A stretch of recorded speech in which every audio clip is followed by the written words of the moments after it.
Someone counts backwards from 10, you get to 7, and then you are somewhere else entirely. A different room, different light, a nurse saying your name, 4 hours gone from your life with no sensation of time passing at all. Not a gap you remember, a gap that isn't there. Think about that. If you sleep for 4 hours, you asterisk feel it afterwards. Some part of you registers that a night happened. Under anesthesia, nothing. The moment before and the moment after are welded together, as if those 4 hours were cut out of the film and the ends spliced. So here's the question that has haunted neuroscientists for a century, and the one you're going to sit with today. Where did you go? The first thing to understand is that you were not asleep, not even close. Put a sleeping person and an anesthetized person side by side and read their brain activity, and the two look nothing alike. Sleep is a busy, structured process. Cycles that rise and fall through the night, brain waves that shift stage by stage, whole periods where your brain is nearly as active as it is right now. Sleep is something your brain asterisk does asterisk. Anesthesia is something done asterisk to asterisk it. And there's a giveaway anyone can test. A sleeping person can be woken. Say their name loudly enough and they surface, because sleep leaves the door unlocked from the inside. Under anesthesia, that door isn't locked, it isn't there.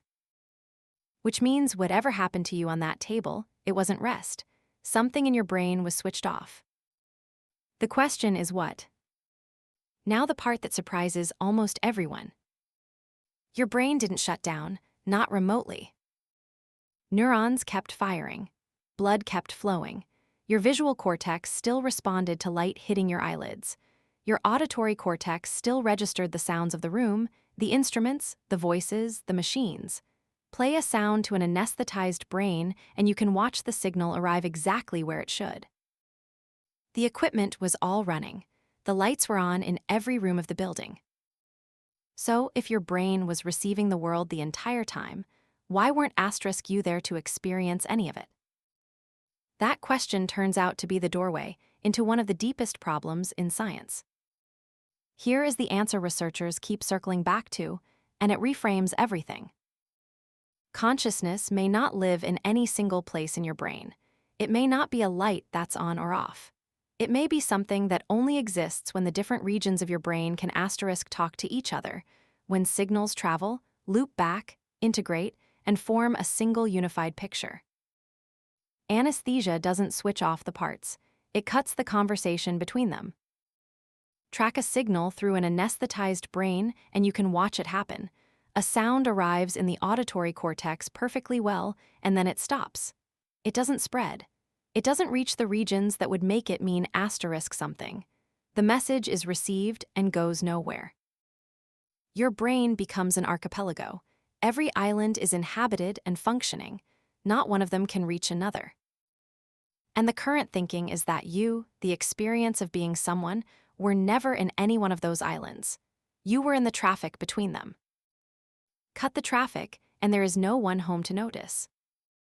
This explains the strangest part of your experience, the time. Ask anyone who has had general anesthesia, and they describe the same thing, not a long blackness, not a void they waded through. Nothing at all. 4 hours took 0 subjective time.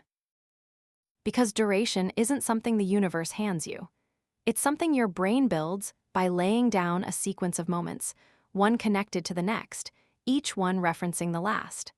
That construction requires exactly the kind of communication that anesthesia interrupts. No integration, no sequence. No sequence, no time. This is why anesthesia is genuinely unlike anything else you have ever experienced. Dreamless sleep still leaves footprints. Your body knows a night passed. A coma has a texture people sometimes describe afterwards. Anesthesia leaves nothing because there was no continuous you to lay a track down. For 4 hours the recording stopped, not blank tape, no tape. Except it isn't always that clean, and this is where it gets genuinely eerie.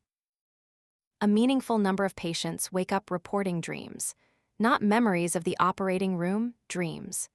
Vivid ones sometimes, often pleasant, occasionally strange, and usually with no connection to anything that was happening around them. Which raises a problem. If consciousness was truly gone, who was dreaming? The most likely explanation is that these dreams happen in the shallows, as the drug level rises at the start or falls at the end, in the brief window where the brain's connections are fraying but not yet cut, or knitting back together but not yet whole. A few minutes of partial integration. Enough for an experience. Not always enough for a memory. Which means consciousness probably isn't a switch at all. It's a dimmer. And on the way down and on the way back up, you pass through every level in between. You just don't remember the journey. So how do you return? Not all at once, and not in the order you'd guess. The oldest, deepest structures come online first, the brainstem, keeping your heart and breathing steady. Then the parts that manage arousal and basic responsiveness. The regions that handle judgment, memory, and your sense of self are the last to reconnect. Which is why people say such strange things in recovery, and why they don't remember saying them. For a while there is a functioning body, awake and speaking, before there is a fully assembled person inside it. Then the connections finish knitting, the islands find each other, the traffic resumes, and you arrive. Not gradually for most people. Suddenly. One moment there is no one, and the next there is you, complete, with your name and your memories and your fear of the surgery you don't yet know is over. You were rebuilt, and it took about a minute. And now the honest limit of all this. Everything I've described is asterisk how asterisk. Neuroscience can show you which connections break, in what order, and what returns first. It's genuinely good at that. What it cannot tell you is why any of it feels like anything at all. Why should integrated information in a piece of tissue produce the experience of being someone? Why isn't it all happening in the dark, with the body walking and talking and no one inside? Philosophers call this the hard problem of consciousness, and it is not a gap that better scanners will close. It's a question we don't yet know how to ask properly. Which leaves you with something genuinely strange to carry around. Every night and in every operating room, we routinely switch off the thing we cannot explain and switch it back on, with the person intact. We do it millions of times a day, with a reliability that would be impressive for a machine we fully understood. We understand this one about as well as we understand what a sunset is like for someone else. So where did you go? The best answer science can give is this: you didn't go anywhere, because for those 4 hours there was no you to be anywhere. Your brain was there. Your body was there. The thing that makes a brain into someone, the constant conversation between its parts, weaving a single experience out of 1,000 separate signals that had been quietly, chemically interrupted. You weren't unconscious the way a room is dark. You were unconscious the way a song is silent when nobody is playing it. Every instrument present, nothing being performed. And then someone started the music again, and you resumed mid-phrase, and you never noticed the gap. Because noticing requires exactly the thing that was missing.